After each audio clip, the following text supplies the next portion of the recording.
Les journalistes n'aiment pas que on vienne les voir et puis après on les appelle que quand on a besoin d'eux. Donc c'est pour ça qu'il faut avoir cette relation dans la durée. Yeah.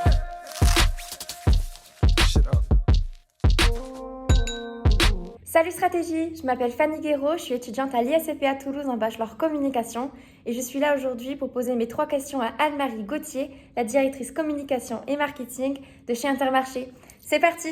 Pour ma part, je suis très intéressée par le métier de directrice communication et marketing.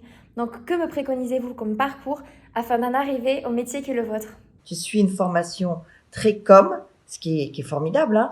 Mais si tu veux avoir cette double expertise, il faudra évidemment rajouter des modules sur le marketing, sur toute l'analyse de marché, la compréhension du marketing produit. Il y a beaucoup d'universités qui permettent de rajouter ces modules-là dans la formation. C'est extrêmement important aujourd'hui d'avoir vécu l'expérience de travailler, en tout cas d'étudier à l'étranger. Et l'idéal, je vais te dire, c'est même de pas être que dans une logique d'échange, parce que là, quand c'est simplement pour un semestre, en général, on se retrouve entre Français. Vraiment de faire toute cette démarche, aller à l'étranger, s'inscrire dans une université à l'étranger. C'est très valorisé dans le recrutement. Vous êtes à la tête de la direction marketing et communication.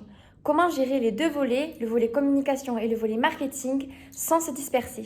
On part toujours du client, on regarde ce que font la concurrence, on s'appuie sur notre ADN, ce qui va faire la différence pour les clients. Comment on va créer cette préférence à travers tous ces outils, tous ces supports de communication et tous ces supports marketing. Donc, il n'y a pas de dispersion en tant que telle, puisque c'est toujours cette même obsession du client.